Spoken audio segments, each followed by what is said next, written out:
The U.S. Defense Secretary calls on Israel to end its growing isolation in the Middle East.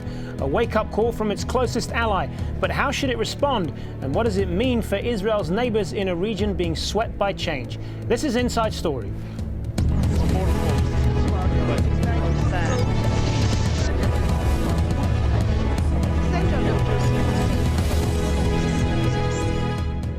Hello, a warm welcome to the program. I'm Hazem Seeker. The U.S. Defense Secretary Leon Panetta, in a blunt message to the Israeli government, has urged it to mend fences with its neighbors and reverse a growing isolation in the Middle East. In a speech in Washington, Panetta said Israel's concern over the Arab Spring revolts that have toppled long-time authoritarian leaders is understandable, but he stressed that these changes in leadership are offering an opportunity for Israel to build regional support through strong diplomacy. I believe security is dependent on a strong military, but it is also dependent on strong diplomacy. And unfortunately, over the past year, we have seen Israel's isolation from its traditional security partners in the region grow, and the pursuit of a comprehensive Middle East peace has effectively been put on hold. Panetta also said Israel was not entirely to blame, referring to an international campaign to isolate it and assuring Israel that the U.S. remains committed to safeguarding its security. But he added that Israel also has a responsibility to resume peace talks with the Palestinians. Just get to the table. You know,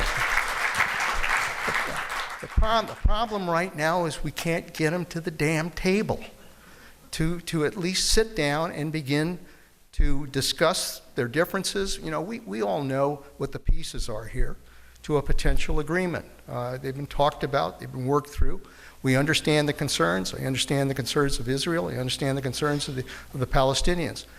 If they sit at a table and work through those concerns, and the United States can be of assistance in that process, then I think you have the beginning of what could be a process that will lead to a peace agreement.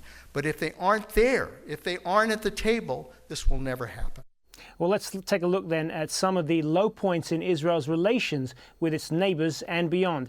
In March 2010, U.S. Vice President Joe Biden accused Israel of undermining the trust needed to relaunch peace talks. That's because Israel announced the construction of homes for settlers in occupied East Jerusalem while Biden was on a state visit there. Later that year, ties with Turkey worsened considerably after an aid flotilla headed to Gaza was raided by Israeli forces. 9 Turks were killed in that. Israel's relations with Egypt have suffered following Mubarak's ouster. In September this year, Israel's embassy in Cairo was attacked by protesters.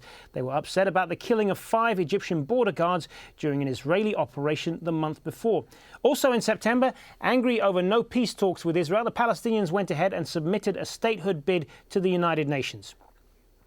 Well, joining us now to talk more about this are our 3 guests, and we'll get the views of 3 people from across the region. In Cairo, Abdallah Schleifer, a professor of journalism at the American University in Cairo. In Tel Aviv, we have Gregg Roman, deputy director of the GLORIA Center, a think tank focused on international affairs.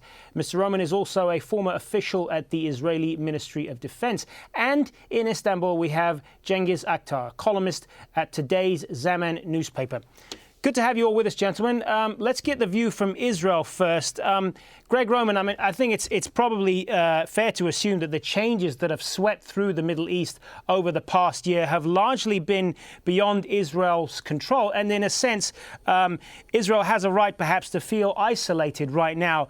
But can your government afford to ignore the very pointed criticism from the U.S. Defense Secretary that it needs to do far more than it has been to try and reverse that situation? Well, I think that the defense secretary should stick to defense policy due to the fact that Israel has been increasingly exposed to more allies and more friends across the region by tilting its policy towards the West as opposed to looking towards the East.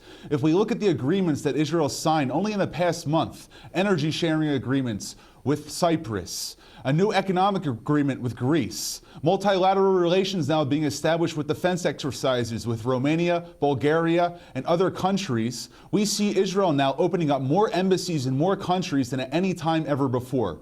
Like you said, we do have something to be concerned about the radical forces which are now rising in elections in Egypt, in Tunisia, in Morocco, and in other North African and Middle Eastern countries. But right now, Israel is in a very good position to adopt a wait-and-see policy until the domestic disputes and Arab revolutions are over. But Israel will be willing to open up its relations and have great relations with any neighbors who may want to have relations with it. Now, regarding the Palestinians, we have been saying since April of 2009, when the Netanyahu government came to power, that we are ready to negotiate at any table, at any place, whether it be in Jerusalem or in Ramallah, for peace. However, the Palestinians, after time and time again, keep on throwing preconditions in the way. We see one thing that happened when Israel agreed to a settlement freeze for 10 months. When did Mahmoud Abbas decide to meet with Bibi Netanyahu? Only the pressure of Barack Obama at the General Assembly in the UN, and only in the 9th month of that freeze. My question is not where Israel is. My question is, where are the Palestinians? All right, let's get the view from one of the major Arab capitals, Cairo. Professor Abdallah Schleifer, you want to respond to what you've just heard there in Tel Aviv? Well, I certainly do. I can tell you where the Palestinians are. They are fighting desperately, and by fighting, I don't mean with guns, I mean with bare nails, to hold on the land that Israel's been consistently pushing them out of on the occupied West Bank since 1968. So, I mean, this is a bizarre conversation. The point is, the government of this Netanyahu government is the most right-wing, nationalistic, settlement-supportive government that any Israeli government has ever had. And the settlers are even though they represent a minority of Israeli opinion, they are an organized, powerful force. But that isn't what we're talking about. What we're talking about is the Secretary of Defense's statement. And I wouldn't dismiss him so easily as you have. After all, you're only getting a billion or so dollars a year, maybe more, from the United States related to defense needs, you know, the Pentagon, military equipment. But what Leon Panetta is saying is not so much that he's just worrying about Israel's isolation, which you can read about in the Israeli press. I mean, you're acting like it doesn't exist. You know, you're opening embassies in Greece. But everywhere else, UNESCO has voted, UNESCO, which represents every member state in the United Nations, has voted for the Palestinians to be recognized and participate as a state in UNESCO. So obviously, isolation, Israeli isolation, grows. You may not be worried about it. I shouldn't be worried about it, except I dread the collapse of stability in the region, and I dread the provocative measures. Now, what Panetta was concerned about, really, what he's really saying is, the United States is tied to Israel in a close alliance, and Israel, when it isolates itself every month more and more, is isolating the United States from the rest of the world more and more. And that's the issue to discuss. Yeah, let's put some of that back to Gregg Roman in Tel Aviv. I mean, you might disagree with what the U.S. Defense Secretary has said there, but you can't ignore the influence that his opinion has, not only in the United States, but in Israel. I mean, this is somebody who was head of the CIA before his current position, and he is a senior member of President Obama's national security team. That is something that can't simply be ignored in the halls of power in Tel Aviv, can it? No, and we will not ignore this statement here in Tel Aviv or in Jerusalem. But what has to be pointed is the context in which he delivered that statement. He expects the Israeli government to come to a table which is empty.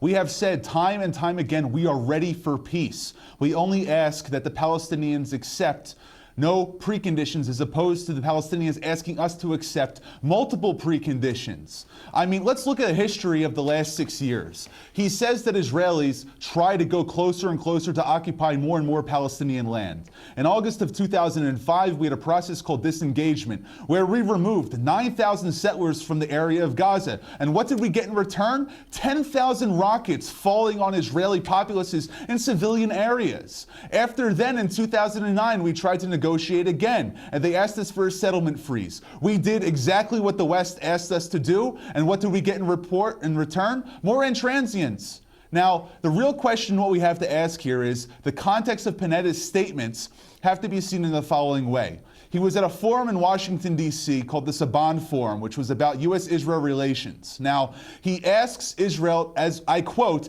to get back to the damn negotiating table. The question the Israeli government is going to be asking him after the speech is, what are you going to do to get the Palestinians back to the negotiating table? There is an open address in either Ramallah or in Jerusalem for them to come meet with us, and we are ready for any negotiations. But how can the Palestinians expect us to sit at a table when they can't even solve their own domestic conflicts? We had the leader of the Hamas terror organization in Cairo, Khaled Mashal, meet with Abu Mazen, Mahmoud Abbas, only a few days ago. And they still can't agree on the fine points in their own domestic disputes to try to have reconciliation between Fatah and Hamas. This is why Mahmoud Zahar came out in a newspaper interview last weekend saying that Fatah is not a partner that Hamas wants to work with due to the fact that Hamas will not accept an Israeli state on any land that is here, even after the 67 borders or before the 67 borders. Their solution is to remove every Jew from where we live in our country today, even after the UN recognized us. All right, the Palestinian-Israeli debate is one that we will certainly come back to, I dare say, in this program. But I just want to bring in our guest from Turkey now and get his view on this. How will the U.S. Defense Secretary's comments be viewed there, given that Turkey is, of course, also an important ally of the United States? Well, his views were on the newspaper today. As you may know, Joe Biden is in town, and Leon Panetta himself will be coming to Turkey soon. Well, I think the U.S. administration is rightly quite worried and concerned regarding this fantastic isolation of Israel in the region. And my reading is that more Israel will feel isolated and cornered, more it will become a dangerous state. So I think this call is wise. I read it thoroughly, and Leon Panetta is telling Israel to not to be afraid of what is happening in the Arab world, right to the contrary. But unfortunately, for the time being, with this coalition government, I don't see neither any move towards what is happening in the region, especially in Egypt and tomorrow in Syria, nor vis-a-vis its former ally Turkey, with whom the relations are at standstill since 3 years now, since January 2009, and the diplomatic relations are at the lowest level. There are no ambassadors, neither in Tel Aviv nor in Ankara. Turkey, after the release of the UN report on the Mavi Marmara slaughter, is asking for apologies and reparations and the end of the blockade of Gaza. Nothing of the kind happened in the meantime. Maybe Leon Panetta and eventually Joe Biden, they have something in their wallet, in their dossier to present, because they are very keen on the re-establishment of the relations between Turkey and Israel. All right. Professor Schleifer, I saw you nodding in agreement to some of that, and I want to ask you as well your view of the fact that do you get a sense of urgency in the comments that the U.S. Defense Secretary made, and perhaps a real fear for Israel that it needs to do more to reach out to countries like Egypt and the Palestinians, because no one really knows where the changes in the Arab Spring will take this region and how much it will change the political makeup in the Middle East? I think it's extremely urgent for the American administration to speak out like this for a leading member of the administration, who's not just Secretary of Defense, but former head of the CIA and very much an elder statesman of the Democratic Party. And for him to speak out like this when everyone knows that elections are coming up, we have 212 facing us, the whole issue of funding, because you have a curious situation in America. the majority of American Jews support two-state solution firmly, not the way the present Israeli government, which says yes, but when its arm was twisted, whereas they have a reputation, everyone in that coalition, of being against two-state and being for greater Israel. And but the point is, it's a sensitive time, because while the 70% of the American Jewish population favors two-state and is tired with this and would like to see peace, you do have very wealthy American Jews who are play a critical role in financing, in party politics in America, which is a multi-billion-dollar operation. And for a Democratic Party leader, and the Democratic Party is particularly sensitive to this constituency, and for the Democratic, someone representative of a Democratic administration and of the Democratic Party to speak out like this means the situation is perceived of as very dire. And you know, everything I've been saying, you can read in Haaretz or in any Israeli press that is not controlled by Likud or parties that are even further to the right or almost openly fascist.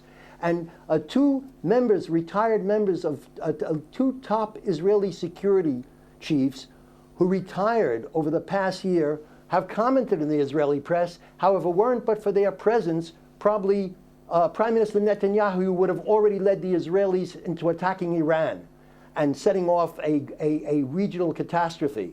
So it isn't like the remarks I'm making are coming from Cairo, or the remarks my colleague is making are coming from Turkey. You can hear them in Israel, except, of course, within the Likud and right-wing nationalist alliance.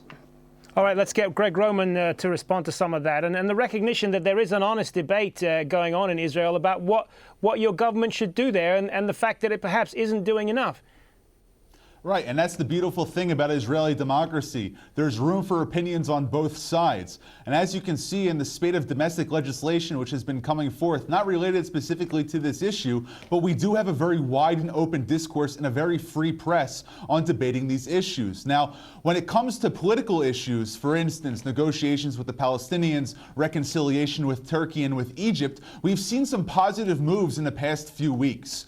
The first thing that happened was Amir Eshel, our general in charge of planning and the Directorate for Planning in the Ministry of Defense, went to Cairo, got a meeting with Tantawi and also the other officials who are part of the Supreme Council right now of Armed Forces, and they had some moves towards reconciliation by offering an apology and possible compensation for the Sinai incident. In terms of the Turkish front, we saw an Israeli delegation of humanitarian aid being sent to the recent city which was struck by a horrific earthquake. So while there are some moves on lower channels, let's move back to the security argument. Now, the previous speaker said that the Jewish lobby in Washington is responsible for the transient actions of the Obama administration and moving forward. This is a typical lie, and it's also a typical fallacy that the Jewish lobby controls Washington. That's essentially what he's trying to say. Now, what we really see is Barack Obama, a president who may have been one of the best friends of Israel towards its security policy by giving A, $200 million in anti-missile defense assistance, B, increasing the amount of aid which goes to Israel in terms of $3 billion in security aid and another $1 billion in economic guarantees. The relationship between Washington and Jerusalem has not been stronger in the last few years. Now, the fact that Panetta made these comments is possibly using that relationship and the closest that we have with the administration right now, maybe to put some external pressure on us moving towards the peace process. But I guarantee you, even if Israel were to make concessions to the Palestinians, we would only be able to negotiate with half of the Palestinian representation. All right, you bring up a number of points there, Gregg Roman, but I want to get Cengiz Aktar back in on this and ask you about what Mr. Roman said earlier about positive moves in terms of the relationship between Israel and Turkey. Have you seen any positive moves for your vantage point there? Well, I mean, as it was mentioned, Israel tried its best to help the earthquake surge after this devastating earthquake in the east of the country. Moreover, it has finally delivered 5 unmanned planes, the Herons, to Ankara. That's what we learned recently.